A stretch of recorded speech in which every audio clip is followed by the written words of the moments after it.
Assalamualaikum teman-teman. Terima kasih sudah mampir di channel ini. Teman-teman, saya doakan teman-teman dimanapun berada selalu dalam keadaan sehat ya. Teman-teman, saya akan menginformasikan terkait solusi dari permasalahan peserta PKH yang masih belum cair. Tentunya masalah permasalahan dari peserta PKH yang belum cair itu sebenarnya banyak sekali. Jadi tidak 1-2 orang saja, bahkan di satu Indonesia itu pasti masih banyak KPM PKH yang belum cair bantuan PKH-nya. Nah, kali ini yang akan saya informasikan adalah solusi untuk kasus PKH belum cair tapi nama tersebut, nama dari peserta PKH-nya ini sudah ada di SP2D atau surat perintah penyaluran bantuan. Seperti itu ya. Khusus untuk yang sudah masuk di SP2D, entah itu SP2D tahap 1, 2, 3, 4, 5, 6, 7, 8 sampai 9, termin ke-9 itu. Karena penyaluran bantuan PKH itu memang bertahap, terminnya ada banyak. Dan untuk tahap 1 ini terminnya ada 9 termin pencairan bantuan PKH. Ketika teman-teman yang bantuan PKH-nya itu atau nama teman-teman itu sudah masuk dalam SP2D, entah itu di termin 1 ataupun termin sampai termin 9, ketika namanya sudah masuk, tapi ketika teman-teman itu mengecek bantuan PKH-nya melalui KKS, tapi KKS-nya itu zong atau saldonya masih 0, belum terisi bantuan PKH, solusi yang bisa digunakan untuk para KPM dengan kasus seperti ini adalah yang pertama, setelah memastikan bahwa nama teman-teman itu sudah masuk di SP2D, maka teman-teman bisa melakukan koordinasi dengan pendamping PKH untuk nanti kemudian teman-teman akan didampingi atau mungkin akan dibantu untuk cek rekening koran atau cek buku tabungan. Jadi teman-teman akan dibantu ke Bank BNI ataupun Bank BRI, intinya Bank Himbara ya, semua Bank Himbara yang sesuai dengan KKS-nya masing-masing.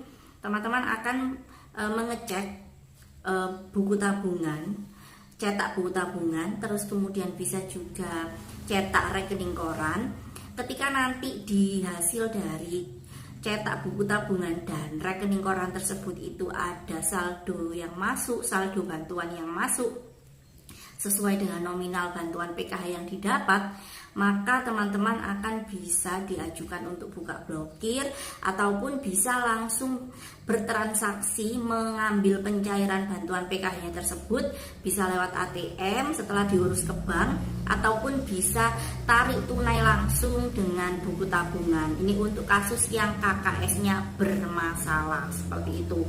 Jadi sehingga teman-teman langsung bisa cair bantuan PKH-nya. Jadi ini adalah kasus yang kemarin saya temukan di dampingan saya ketika KPM tersebut atau peserta bantuan PKH tersebut mengecek saldonya di KKS, di ATM-nya tadi itu saldonya 0 teman-teman, tapi kemudian karena namanya sudah ada di SP2D termin kelima kalau nggak salah kemarin itu, terus kemudian saya instruksikan beliau untuk meminta cetak rekening koran dan cetak buku tabungan.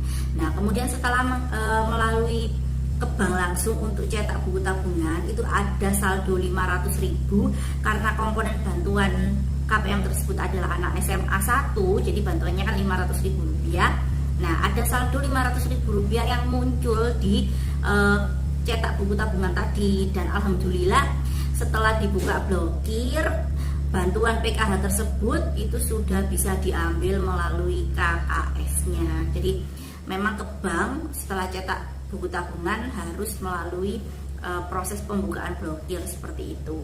Proses buka blokir bantuan PKH ini tentunya ada surat rekomendasi dari dinas sosial setempat.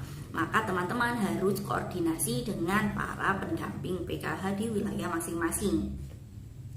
Kemudian teman-teman, untuk beberapa peserta KPM PKH yang bantuan PKH-nya belum cair, tapi nama-nama teman-teman itu juga tidak ada di SP2D, maka teman-teman bisa mengecek kelayakan peserta bantuan PKH melalui operator desa masing-masing ya.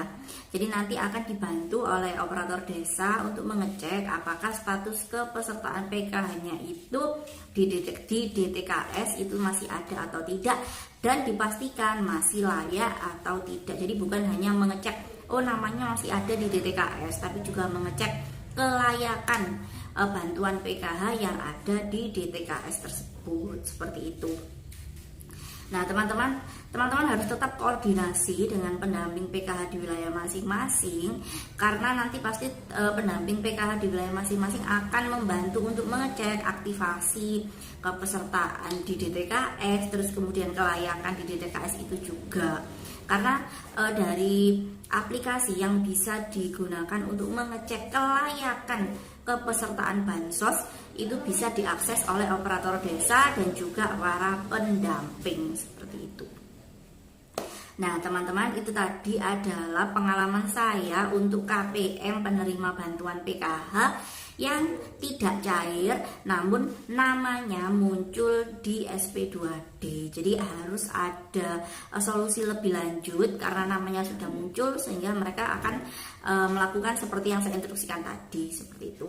Untuk permasalahan PKH belum cair itu masih banyak, teman-teman. Nanti insya Allah akan saya bahas di video selanjutnya terkait kasus-kasus PKH belum cair dengan permasalahan yang lainnya, seperti itu ya.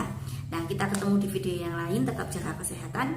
Assalamualaikum warahmatullahi wabarakatuh.